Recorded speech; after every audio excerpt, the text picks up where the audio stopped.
Right. Now we know what is information, what are these information, and information, why information is this much of valuable, why this information engineering process or the software engineering process is critical, because it deals with the information, why it is life critical, because it can ruin a business, it can ruin a country, ruin a life.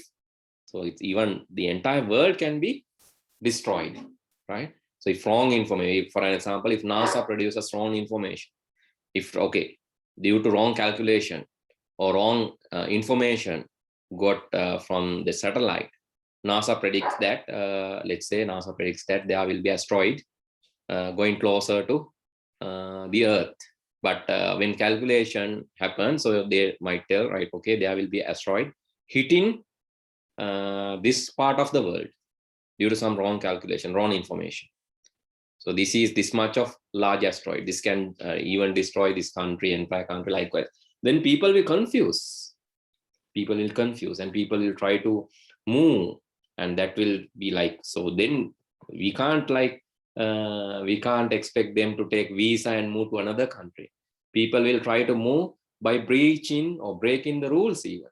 They try to move by using boats, they try to move by using airplanes.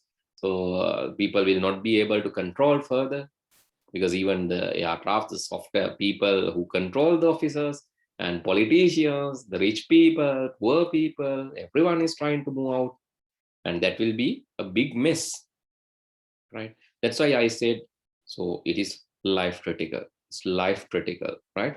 So it need engineering approach. And so these are the steps of this engineering approach.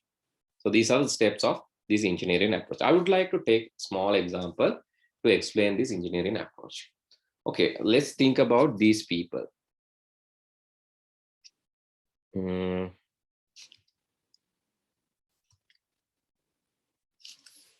Let's think about these people.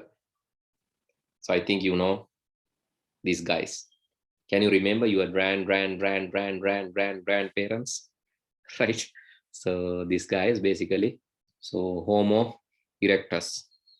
And you know how, right, human evolution happened. So this can say Homo habilis, and then erectus, then Neanderthals, then sapiens, likewise. So how the brain developed, right? Homo habilis, erectus, sapiens, Neanderthals, and sapiens. So, and robustus. So this is how the development happened, right? Anyway, so these people, so let's think about these people to learn about software engineering. So this is like, it's like, so what is that, right? What is that? Because so how these things are related? So because we can learn from the past. History is important because we can learn from the past, right? Let's think about these people in the ancient era of the human evolution. So let's think about these people. So what kind of problem that they had? Did they have like a education problem, O-level problem, A-level problem, computer course? No. Did they have? No. No. So what kind of problems that they had? What do you think? What kind of problem they might? Food, yes, of course. So number one problem is food. Another thing, food is one thing. So what is number two? Place to live. Place to live, yes.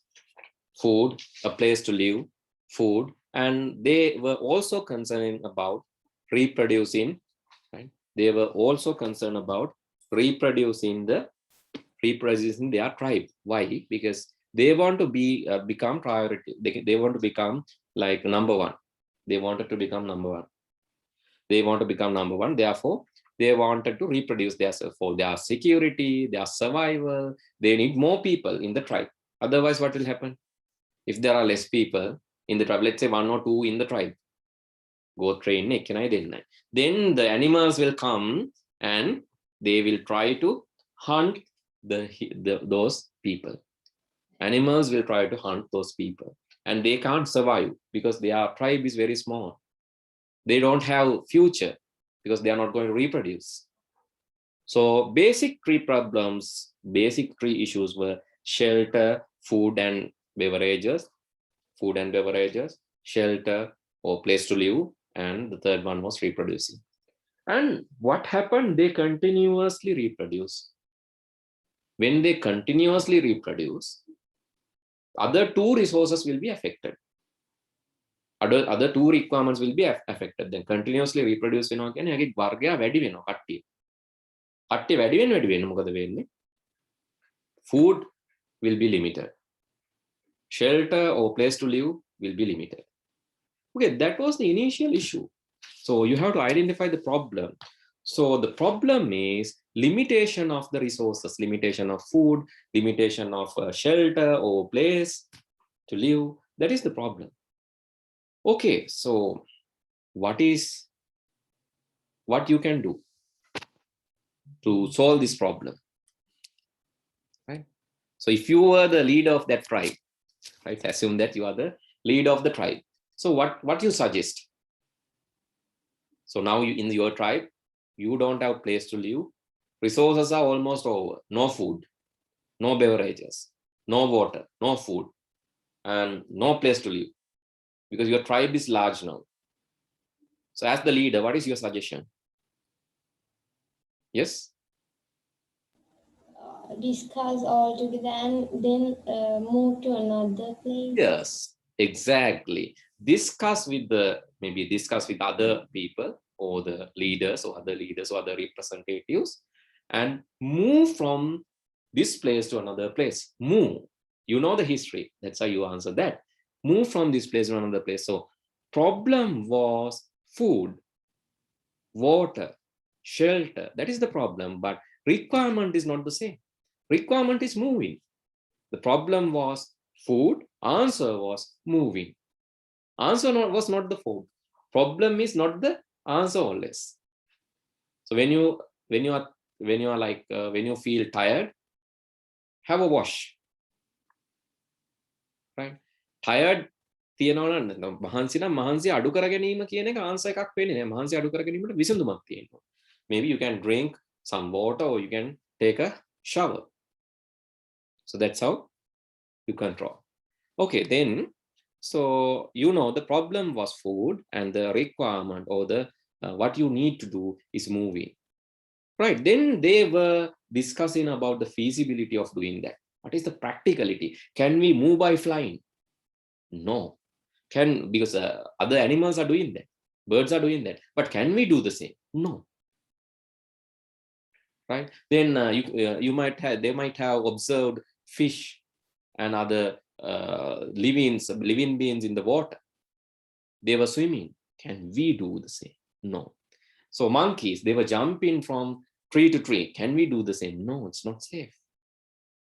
We are human beings. So you can see the snakes, how they travel from one place, but can we do the same? No, we can't.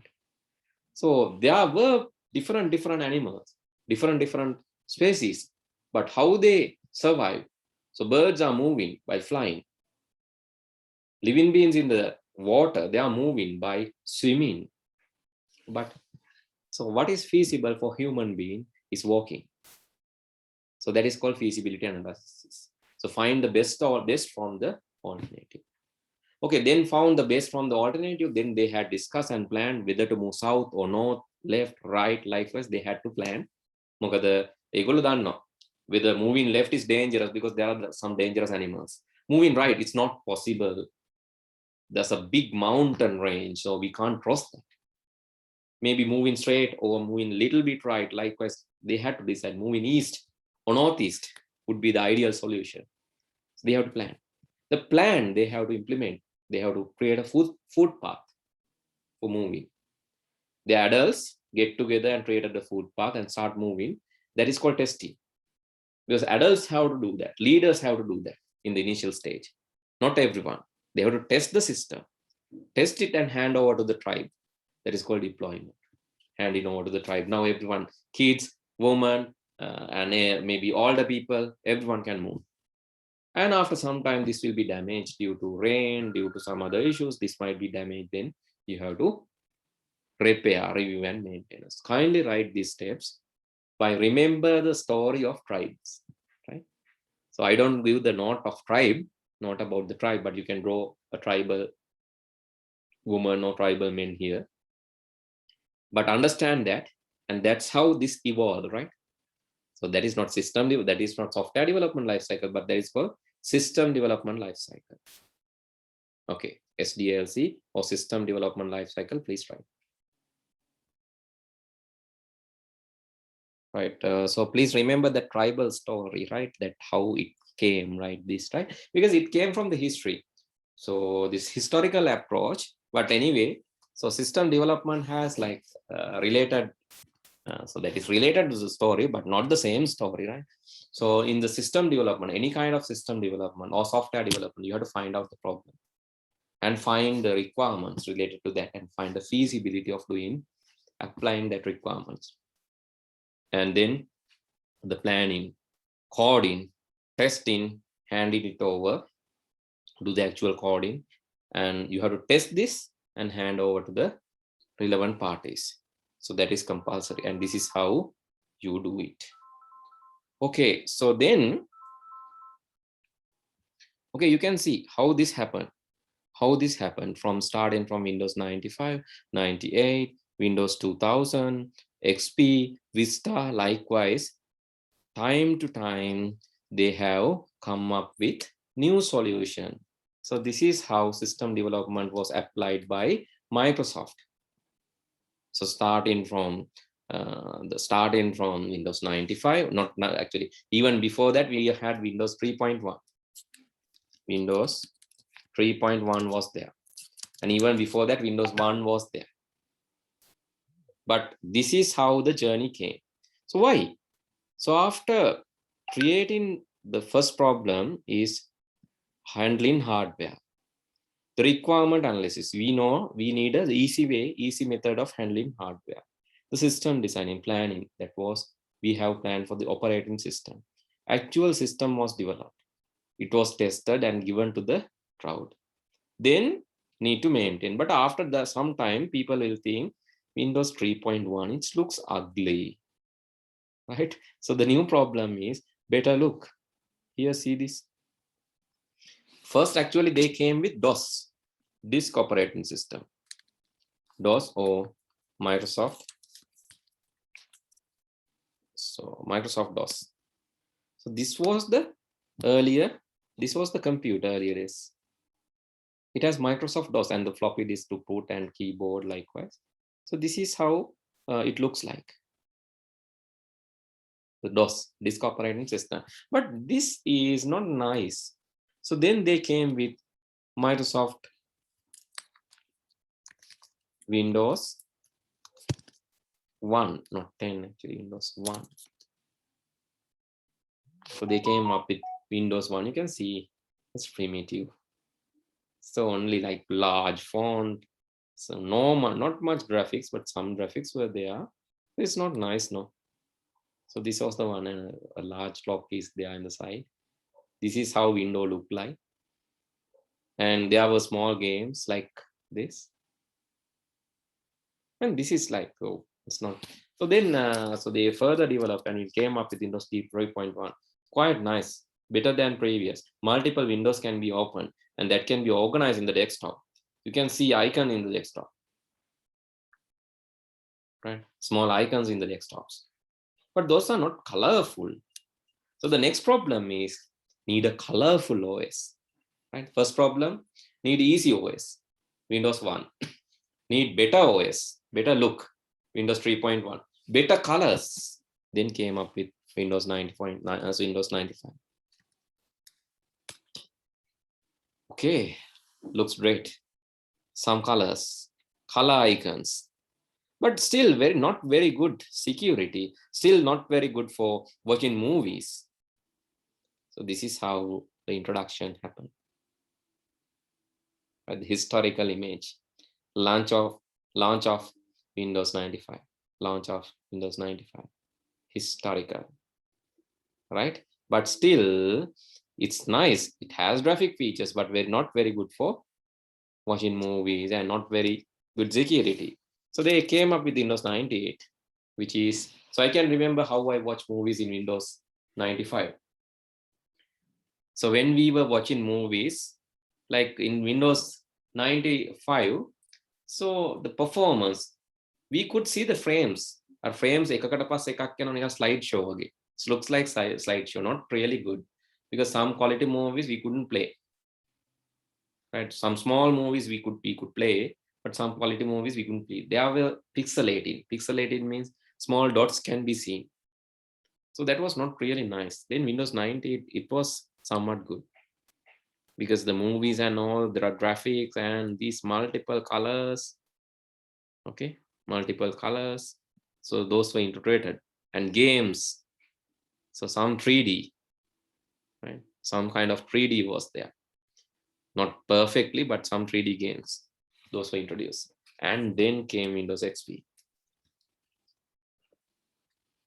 So this was a dream that day, right? So when this was released, Windows XP was released, we had a dream to install Windows XP in our machine, because XP looks really nice. This blue color bar was inspiring that time, right? This blue color bar was inspiring. This start menu and 3D look Windows embossed, and 3D look embossed Windows, and this colorful icons, transparencies in the recycle bin. It's like interesting. But after some time, again, it was boring. Need more security, more performance. The Windows Me, actually, before Windows XP, Windows Me was introduced, right? This is Windows Me, Millennium Edition. So better than better than 98, but again, not that much of better like XP. Then Windows 7. Oh, before that, Windows Vista. Windows Vista came. Then the ash color start menu. Right, ash color start menu, multiple color desktop, gradients, nice gadgets or widgets in the side. So those were there in the, this is how Windows Vista looks like. Then came Windows 7. So better transparency and 3D transparency. So, and so these transparent bars and all these things were added. Well organized start menu, better security. Still we are using Windows 7. So what you are using? Windows 10? Oh, yeah. Windows 10, right? Okay. Then came Windows 8. So have you used Windows 7? No. No, right. Windows 8. Windows 8, that was a Metro app. We call Metro app. Start menu was disappeared suddenly. People didn't like that. Start menu disappeared.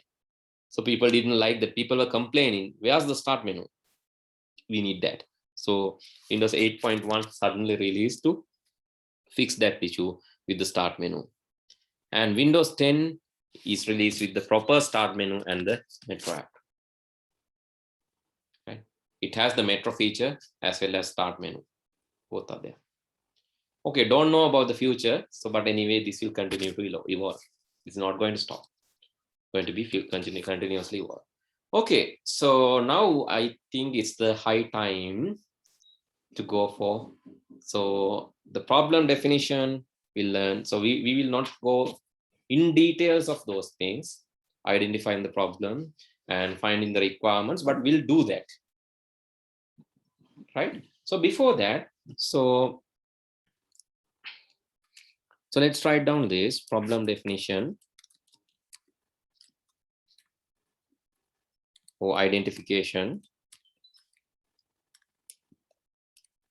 A person called, please write down. So with the after the example, please write down this.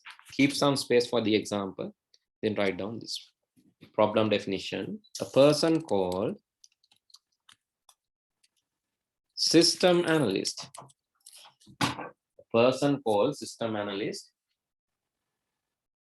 A person called system analyst is analyzing the system to get more information about the domain and provide requirement specification.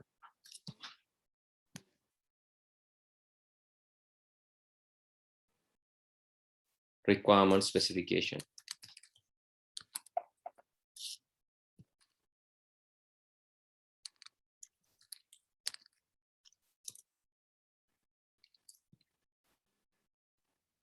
Analyzing the system. Okay, person called a system analyst is analyzing the system to get more information about the domain or the subject and provide the requirement specification document.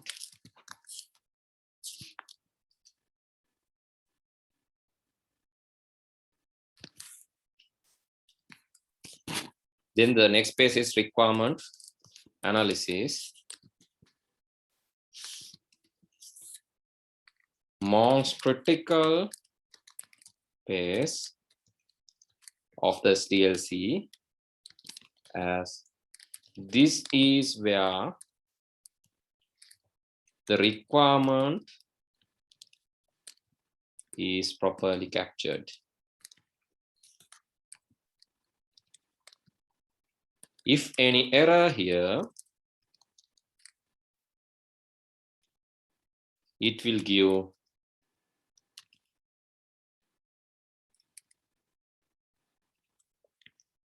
wrong product. So if you give wrong product, you are end. So if you have given a wrong product, so you can't survive, because if your client asking you to do, for an example, this course, you are asking me to teach programming. I teach something else. I teach e-business. Without teaching programming, I teach e-business. Then, so your expectation is not satisfied. Means that is the end. I'll not be able to continue. So this is very important, because requirements should be properly identified and addressed.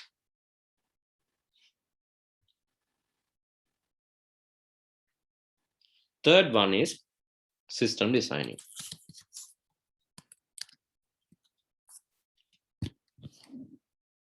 System designing. Requirement report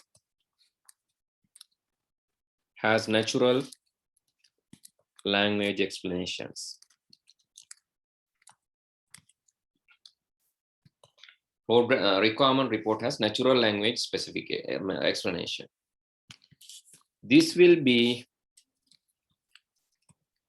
converted to static and dynamic plans during this phase. This will be converted to static and dynamic plans during this phase.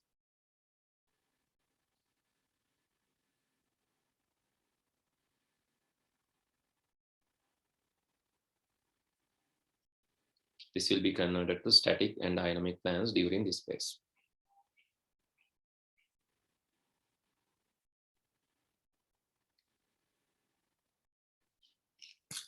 Planning tools such as flowcharts,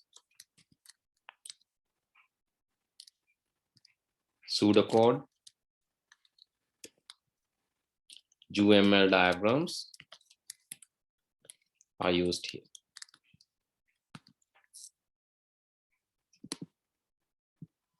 Okay, please write down this. And also draw the symbols related to flowcharts. That's very important. Also draw the symbols related to flowchart.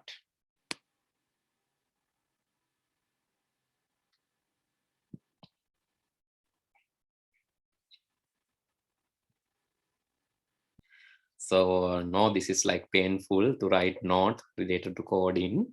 But anyway, so this is SD. So please correct, this is SDLC, right? Yeah, there should be C, SDLC, Software Development Life Cycle. So SDLC, Software Development Life Cycle. Okay.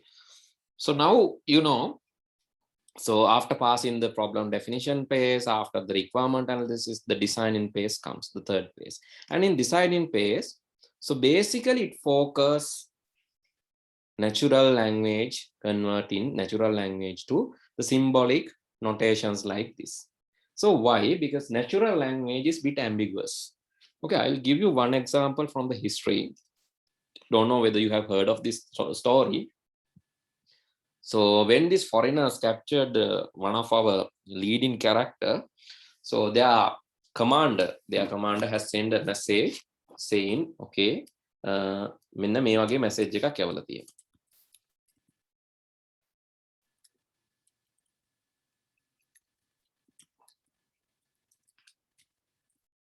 Okay, what do you think? So this is like don't kill, release. You can read this as don't kill, release, don't kill, release him or her.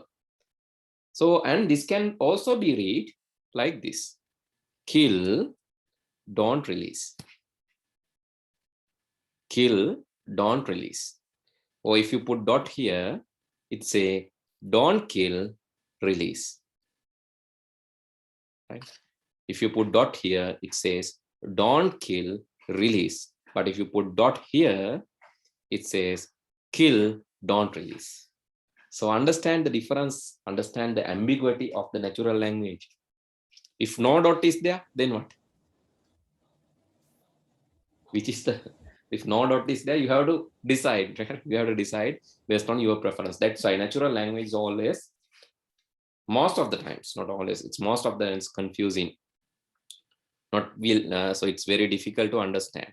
So anyway, SRS, system analysis, and the requirement report will be mostly written in the natural language. But in the designing phase, if this kind of instruction is given to a programmer, totally, if he implement opposite way, what will happen? Instead of flying, the flight can go or flight can like so flight will be going on maybe, so you will be able to ride the flight so without flying it. So if wrong in, so that is just a silly example, but anyway, wrong information is given, wrong, if they understood that in wrong way, then the system will also work in that wrong way. Therefore they use pictorial or symbolic representation of the problem. Okay, let me tell one example. Let's say you are given a task to add, let's say you are given a task to add, okay, guess this.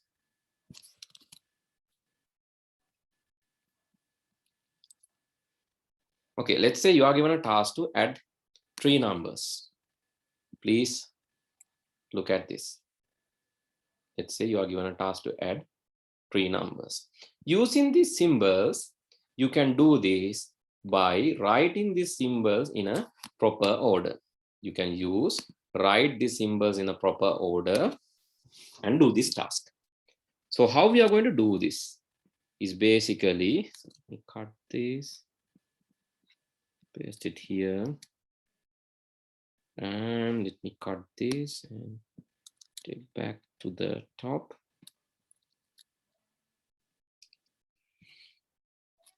Okay, then you can write this as a question and the answer. My question is, draw a flow chart. You can also write this. My question is, draw a flow chart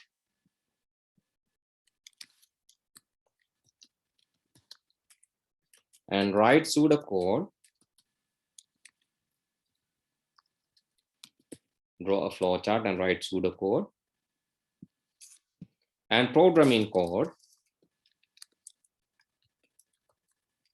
in Python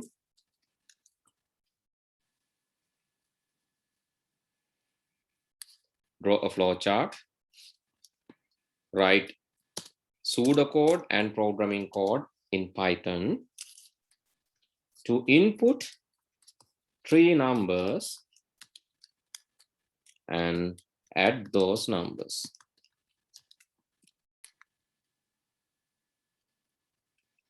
Total must be displayed at the end. Sorry, total and average. So total and average must be displayed at the end. Okay, this is how you do that. The symbols, let me again remind what are these symbols. To start and stop, you use this ellipse or rounded rectangle can also be used. Ellipse or rounded rectangle. Do you have this in your grade 7 book? I think. Grade 7, do you? Sorry? Grade 6. Grade 6 you have. Ah, right, great. In grade 6, it's there. Right? So this is rounded rectangle. No? Normally rounded rectangle is used for start and stop. And the decision is a diamond. Process is a rectangle. Then input output parallelogram. Connector is a circle. And data flow using arrows. Then, so first you have to start. After that, input number 1, number 2, this input output, parallelogram. Process, total and average are the processes. That is therefore rectangle. Then the display average part is also output. So you write parallelogram and stop. This is the program. Pseudocode means any kind of code that is structural in English, but it won't run in the computer. Let's say begin, just explaining what's happening. Then you have to tell input N1, N2, N3, just the text. And total is N1 plus N2 plus N3 is the total. Average is total divided by 3 is the average. And then you have to display or print total and average. And that is the end or stop, end of this program. So this is how you write the pseudocode and flowchart. So quickly write the question and draw the flowchart and write the pseudocode. Then we can move to the Python program. Okay, I want you to try then the Python program. Let's do these two. Have you installed Python in your computer? No. No. So have you done any Python programming previously? No. I did a 1-day course. You did 1-day course. There you did Python programming? Yeah, small part. Small one. This kind of thing, can you do a lot? Can you remember the stuff? Can. Can. Or cannot? Can. Can. Okay. Let's see. Okay, let's finish this quickly and do the program. Let's try the program. How you write Python program then? So without installing? Triple Sorry? use Chrome and there is something like triple it. And you heard of that, but anyway, there are online Python programs. Let's install today. So that's very small thing. Let's install today and do. Right? Okay, finish this quickly. Right, we can install that, and I'll let you share your screen, right? Because we have to install it in your machine. I have already installed, and this is a Mac, so different installation methodologies there. But anyway, it's almost same. We have to go and download from the same site and just double click the setup file and install it. Okay, can you share your screen for the moment? You can do it now.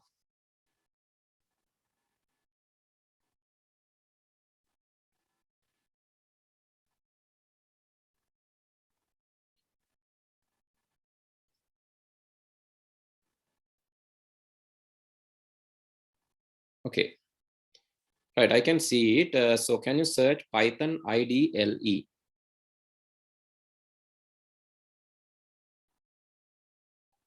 Python IDLE. IDLE, yeah, that one. It's Python IDLE. Why? Because that is called integrated development environment. Sangruhita Sangvardhana Parisarayak කියලා කියනවා. So let me explain that. What is IDLE? IDLE is here integrated development environment. Means the environment can be used to develop Python code, test Python code, debug and find the errors, implementation, and maybe linking and adding various libraries, error checking, automatic error identification. Likewise, it can be used for many purposes. That's why this is called IDLE. Okay, now you can click on the python.org, the first link, and it will display here. It will display the latest version is Python 3.9.3. You can just click on that and download. Okay, it's downloaded. So it's a very lightweight, right? Lightweight program, and Python is like, it's open source. That means code is available. It's free. You can freely download, no need to pay. So then it's free, open source, and it is cross-platform. That means you can run the code in any kind of platform. You can run the code even Windows, Mac, Android, Apple. If you have a mobile phone, you can even install this to mobile phone. So do you have a mobile phone for the moment? I think not. Or if you have your mother's mobile phone, what you can do is you can just download app called PyDroid, PYDROID, PyDroid. Remember, you can then do the coding in your mobile, in mother's mobile phone. Okay, just double click on the setup, or just click on the setup, right? Open it. Then it will prompt you the installation window, and you can click the install now button, and you can see the location, right? It's installed to C users, app data, local. So this is the folder that is going to be installed. Okay, you can click on install now. Yeah, that one. And it will ask, sometimes it will prompt the administrative privileges one, otherwise it will install. It seems, is it prompted something? Did you get any? All right, no.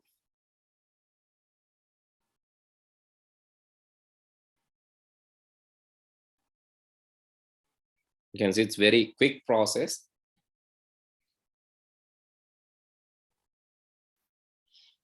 Okay, after installing, you can write the program over there. After you install this, you can write the program in the Python IDLE. Now I'll tell you one thing. So today I just want to explain two things. Let's wait till the installation. Okay, it's done, I think. Don't cancel, wait till the finish button comes.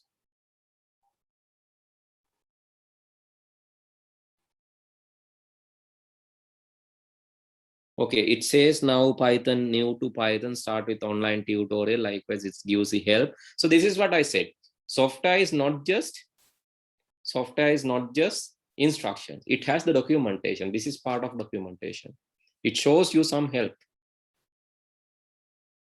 right? Okay, so then close this. It's done. Close this. And you can search, go to the Windows and search for Python. This is what I want to explain. Search for, yeah, in the Cortana, yes, you can search. Search for Python. P-I, yes, you can see Python. Just open it. And you can see it's a command line. It's a command line, right? So let's type small thing. 3 plus 4. 3, no, don't make, it's okay. It's okay. 3 plus 5. 3, letter, yeah, then plus sign, 5, enter. And you can see the value comes. It's like a small calculator, right? You can do various things there also. Then type hello in the quotation. Within quotation, type hello. Close the quotation and type the multiplication sign. Asterisk. අටත් එක්ක තියෙන තරු shift එකයි asterisk. Right, okay. 10. Hello multiplied by 10.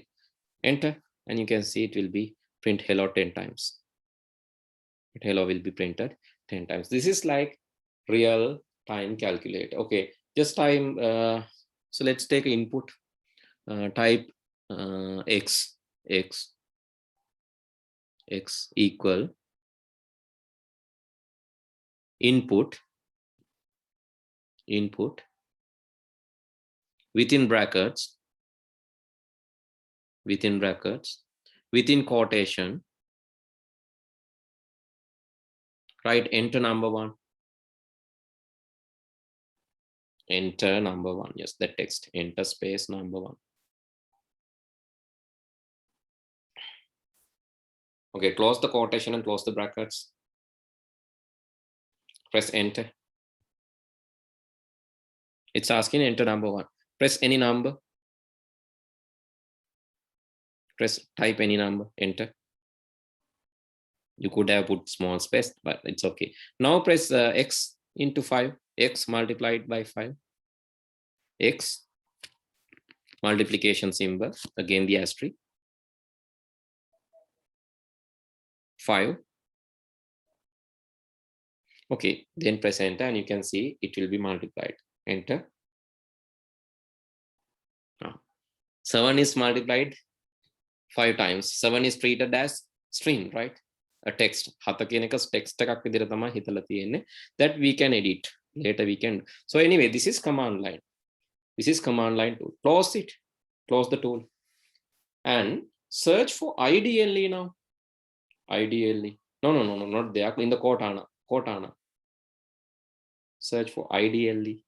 And you will get this one, Python ideally. That is the one that you are going to use. Click it, open. This is the one that we are going to. It will open small IDLD, and that is also similar to that one. You can press again. You can type 1 plus or 5 plus 3. Type and enter. Again, it will give the same behavior, right? But this is different. So you can go to file new and create a new file. So let's create our first program. File new, yes. Then it will create empty file. Okay, you said that you can remember the code in that one day code in program. I think you can remember. So can you tell me how to do this? You have to take 3 numbers, add those 3 numbers, print the total and average. Yes, how to do this? Yes. Gayatmi, can you remember?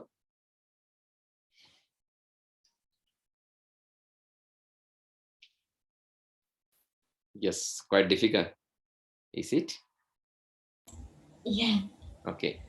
Right. Let's say we need actually. So let me share my screen, right? Let me share my screen and show. Then you can.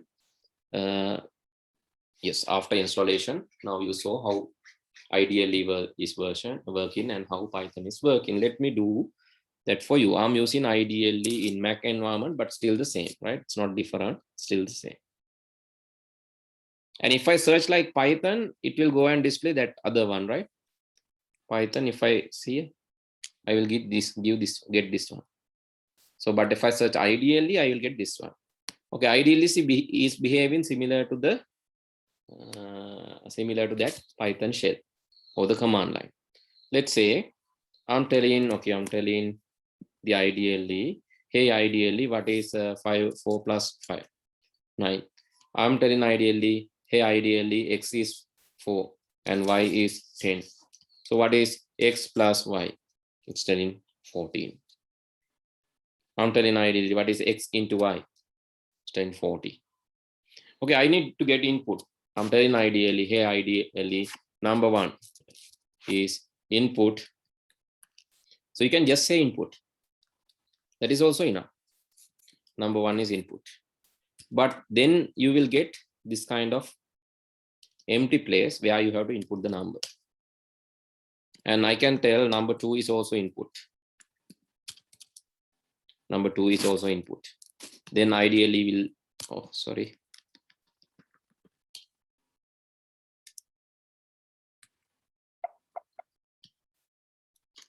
let's say number 1 is input.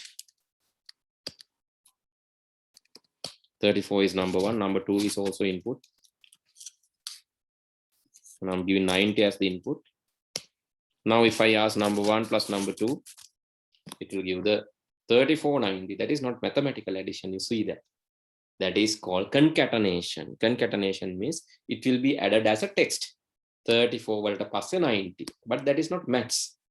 In order to make this mathematical, I have to tell that n1 is integer for whole number and input.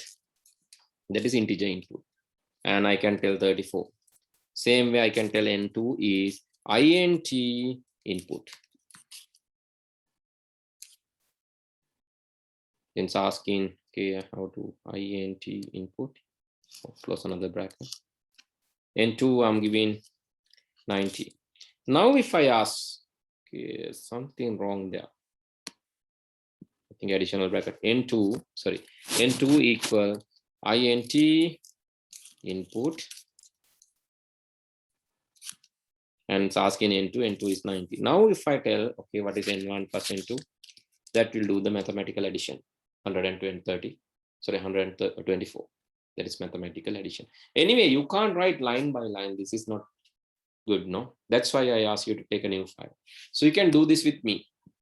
Take a new file. So let's write the first program. Take a new file. After taking new file, you have to tell about number 1, number 2, and number 3. Number 1 is int. Number 2 is also int. Number 3 is also int. And we are going to input that. Input. And better we can display a message to the user. Then it's more understandable. Enter number 1. That is the message to the user. Within quotation, that is called message. Then number 2 and number 3. I'm getting from the user 2 and 3. Okay, now I'm going to calculate the total. Equal number 1 plus number 2 plus number 3. And then the average. Equal the total divided by 3.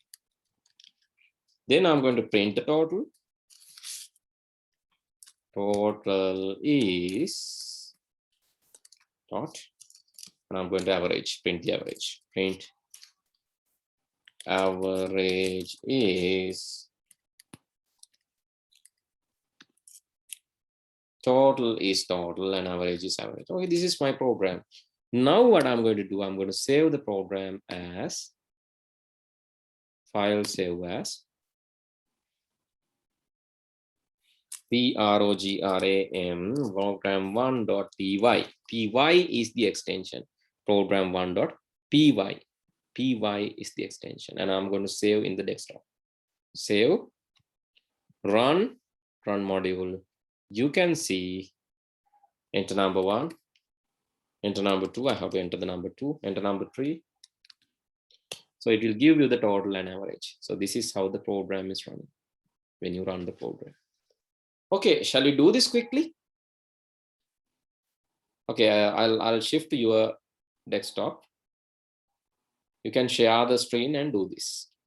And I'll tell you this. So you can remember the stuff now, no? Okay, please share the screen and do this.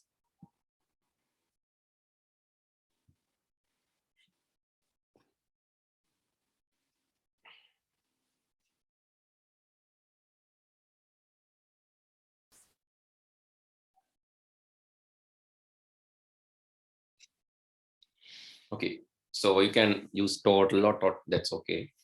Equal, you have to tell the equation n1 plus the 3 numbers, 3 inputs. N3, okay. In the average, AVG or average completely, also we can tell. Equal that is equal to, that is the process. Now you can tell a total divide by 3. It's easy, you know, because you have already calculated total. No? So total divide by 3. Not tot. You have used total previously. So you had used total. Same name you had to use, right? Divide by 3. Divided by 3, yes. What is the division sign? /. Then you can print the total and average as the output. Print the total and average, both. Now you can save the program. You can give any name that you like. File, save as, give any name that you like. Okay, let's say one is also okay. 1.py. This is your first day, no? Py. And try save and then run it. Run module. So I think you have to share the desktop, otherwise I cannot see the other window. Stop sharing and share the desktop again. Right, okay, great. So now I can see. Right, okay, so now it's asking the number 1. You have to give the number 1, enter number 2. Number 3, you can give. Okay, it says there's error. Average is not defined. Average, AVE. Oh, second average has spelling mistake. Average has a spelling mistake over there. Not that one, the second one that you have. No, average is correct. Second, AVE, RAGE.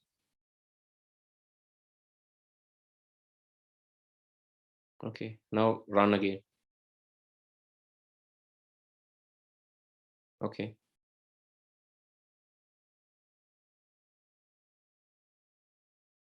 Can give the inputs. Right, now you can see it's running.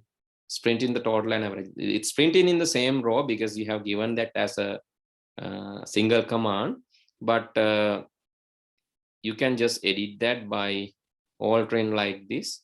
You can say print total is total, average is average, then it's printing like this, two separate, otherwise it will print at once.